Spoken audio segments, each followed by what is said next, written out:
नमस्ते मेरे दोस्तों, कैसे हैं आप सभी। उम्मीद करता हूं कि आप सभी अच्छे होंगे। और आज मैं हूं, हरियाणा का एक स्थान है कुरुक्षेत्र, और मैं कुरुक्षेत्र में हूं। कुरुक्षेत्र का एक बहुत ही बेहतर स्थान है। ज़रा पहले आप देख लें, फिर मैं आपको बताता हूं। आप ये स्थान देखें, ये है ब्रह्म सरोवर, इसका नाम है। और यह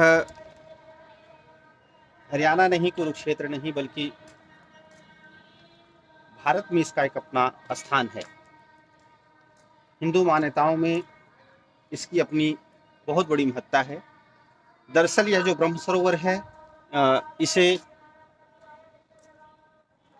भगवान ब्रह्मा द्वारा जो है वो यहीं सृष्टि का पहला यज्ञ किया गया था। इसी वजह से इसका नाम ब्रह्म सरोवर पड़ा है।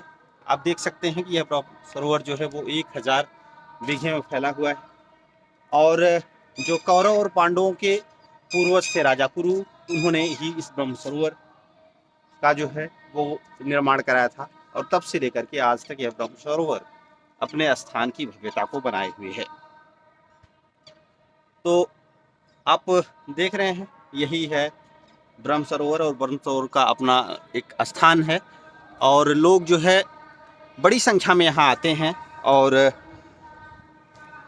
इसके बारे में जानते सुनते हैं। और यहाँ की सबसे जो अच्छी मान्यता है, जिसे लेकर के लोग अक्सर बातें करते हैं और यहाँ जिसके बारे में पहुँचते हैं, वो ये है कि जब सूर्य ग्रहण लगा होता है उस समय यहाँ जो ये कुंड है, इसके जल में स्नान करना जो है वो बेहद लाभकारी होता है।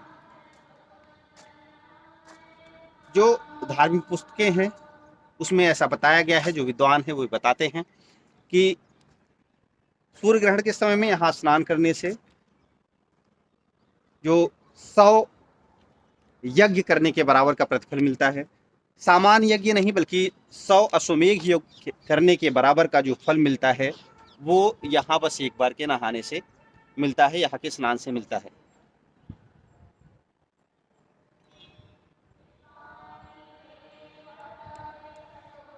तो आप देख सकते हैं कि तमाम लोग जो है वो यहाँ आए हुए हैं, पहुँचे हुए हैं।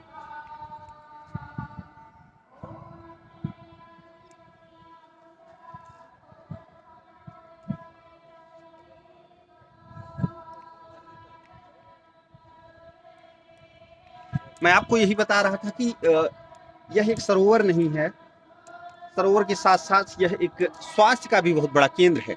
यहाँ पर तमाम ऐसे साधु, सन्यासी, त्यागी, योगा ट्रेनर, तमाम ऐसे लोग हैं जो यहाँ पहुँचते हैं, वो यहाँ आ रहे हैं। अभी आप मेरे सामने ही ये देखें तो बिल्कुल कितनी शीर्षासन जो है वो ले रहे हैं। इस घाट के सामने कोई योगा ट्रेनर हैं, वो शीर्षासन ले रहे हैं। ऐसा कम मिलता है आज के टाइम में, पहले तो होता था, लेकिन ऐसे लोग कम मिलते हैं जो अपनी शारीरिक कौशलता में इतने दक्ष हों। ये दोनों लोगों को आप देखें तो बिल्कुल इस घाट पर ही आए हुए हैं। और मैं इन्हें जब देख रहा था, जब मैं आपसे बातें कर रहा था, तो उस समय ये शीर्षासन के मोड में हैं। आप देखें शीर्षासन और योगा की जो स्थिति है वो कितनी बेहतर है और कितनी अच्छी है। आप मेरे साथ हैं, शायद मैं दिखा पाऊँ आपको। तो ये देखिए, 2 योगा के ट्रेनर हैं। ये पहले आप विजुअल में ये चीज़ें देख लें, क्योंकि ऐसी चीज़ें कम मिलती हैं। उसके बाद मैं आपको तमाम जानकारियाँ इसके बारे में देता रहूँगा।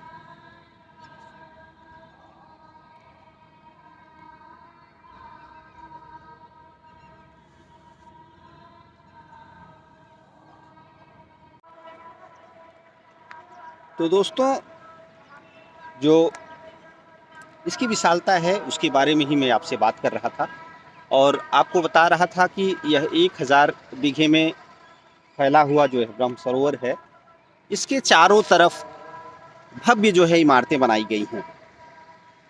किसी भी तरीके की आने जाने में कहीं से भी रोक नहीं है। यह पक्का घाट बनाया गया है, अच्छी लाइटें हैं, और हर रोज़ शाम को 6 बजे यहाँ पर भव्य जो है वो सरोवर की आरती होती है।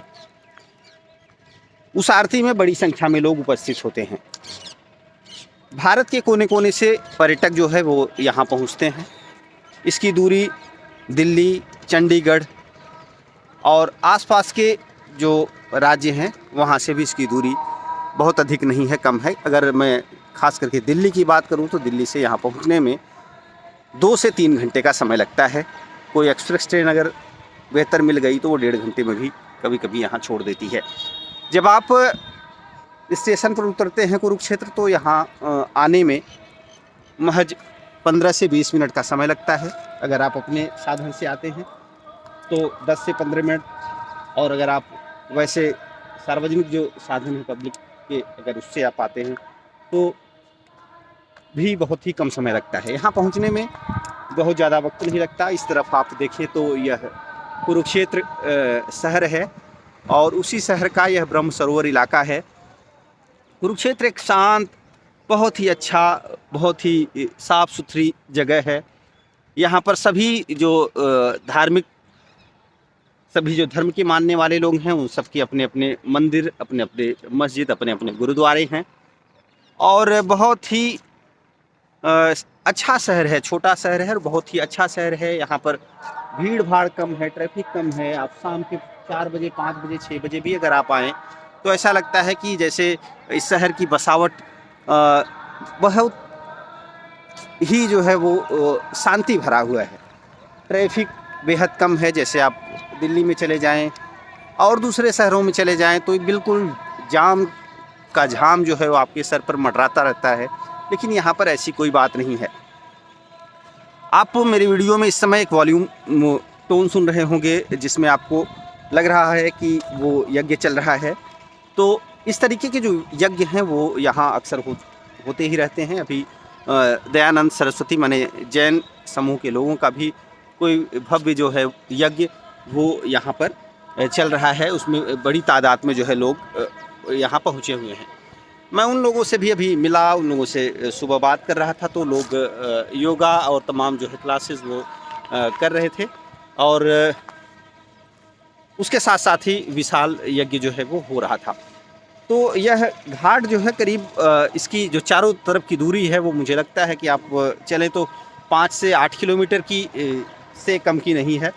और एक चीज़ और मैं आपको दिखाना चाहूँगा, इसी ब्रह्म सरोवर के पास में ही आप बहुत आगे जाके दूर पे देखेंगे तो एक हनुमान जी का विशाल मंदिर जो है उसका भी निर्माण कराया जा रहा है। कहा जाता है कि ये जो मंदिर है वो 18 मंजिला मंदिर है और जिसका निर्माण हो रहा है। बहुत कम दिनों में ही वो बन करके तैयार हो जाएगा। ब्रह्म सरोवर की मैं बात कर रहा था दोस्तों। ब्रह्म सरोवर के बारे में जो है कहा जाता है कि मानव निर्मित जो ब्रह्म सरोवर है वह एशिया का सबसे बड़ा यही ब्रह्म सरोवर है जिसे कि किसी माने मानव द्वारा तैयार किया गया है। तो यह अपने रिकॉर्ड में है और जो अकबर थे, अकबर का जो दरबारी था अबुल फजल, उसने अपनी एक पुस्तक में इसका जिक्र करते हुए ब्रह्म सरोवर के बारे में तमाम ऐसी जानकारियों को साझा किया है। यह सरोवर जो है यहाँ पर तमाम यज्ञ होते हैं। अभी जब मैं आ रहा था तो अभी सुबह से ही लोग जो है दीपोत्सव की तैयारी कर रहे थे। सुबह लोग आते हैं यहाँ, मॉर्निंग वॉक करते हैं, योगा करते हैं। कुछ गीत भजन के लोग होते हैं, गीत भजन करते हैं। कुछ पढ़ने लिखने वाले जो विद्यार्थी हैं वो भी यहाँ पहुँचते हैं, वो पढ़ते लिखते रहते हैं। अभी तो समय थोड़ा दूर हो गया है। तमाम लोग जो है वो यहाँ पर मछलियों को चारा डालते हैं, आटा, इस तरीके की जो छोटी छोटी चीज़ें बना करके वो इस सरोवर में फेंकते हैं और मछलियाँ उसका आनंद ले सकती हैं। इसके साथ साथ कुछ इस तरीके के चबूतरे बनाए गए हैं। उन चबूतरों पे तमाम चिड़ियों की चहचहाहट रहती है। लोग आते हैं और यहाँ पर जो है वो चावल, धान, गेहूँ या कुछ फल के छोटे छोटे टुकड़े वो यहाँ डाल के चले जाते हैं। जो यहाँ चिड़ियाँ होती हैं, गौरैया, कबूतर, इस तरीके की जो चिड़ियाँ होती हैं वो यहाँ पर बैठती हैं और बैठ करके दाने को चुंगा करती हैं। तो ये इस तरीके से जो बीच बीच में आप देखें तो इस तरीके से एक चबूतरा बनाया गया है जिसा घाट का नाम दिया गया है, कोई युधिष्ठिर घाट है, कोई कुंती घाट है। ये मैं जहाँ हूँ, ये देखिए ये कुंती घाट है। कुंती घाट पे लोग पहुँचे हैं और आप देख सकते हैं कुछ लड्डू के जो छोटे छोटे टुकड़े हैं वो देके गए हैं। कुछ लोग जो है यहाँ धान, कुछ लोग चावल, इस तरीके से तमाम चीज़ें ऐसे यहाँ पर बिखेर के गए हैं। और तमाम पंछियाँ जो हैं यहाँ उड़ रही हैं और उसे चुंग रही हैं, खा रही हैं। बहुत ही साफ़ सुथरा सरोवर है और किसी तरीके की यहाँ गंदगी नहीं है। बहुत अच्छी सफाई यहाँ की गई है। लोग पहुँचते हैं और बेहद आसानी से जो है वो यहाँ एक दूसरे से मिलते हैं, चीज़ों को देखते समझते हैं।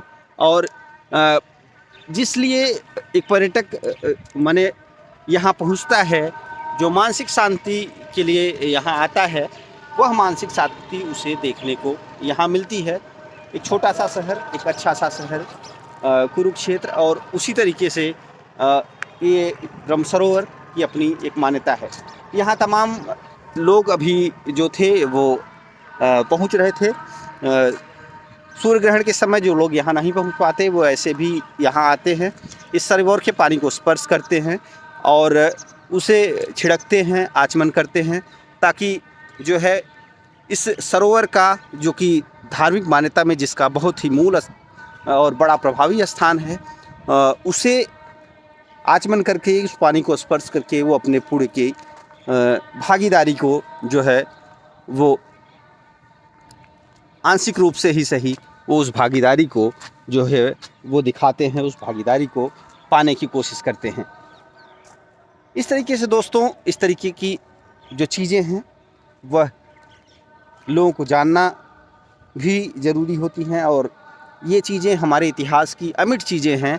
जब तक धरती रहेगी, जब तक यह सृष्टि रहेगी, तब तक इन चीज़ों का अपना महत्व रहेगा, महत्व बढ़ता जाएगा। बल्कि ऐसी चीज़ें तमाम साइंस, तमाम टेक्नोलॉजी के युग में और इन चीज़ों की अपनी एक अलग मान्यता है।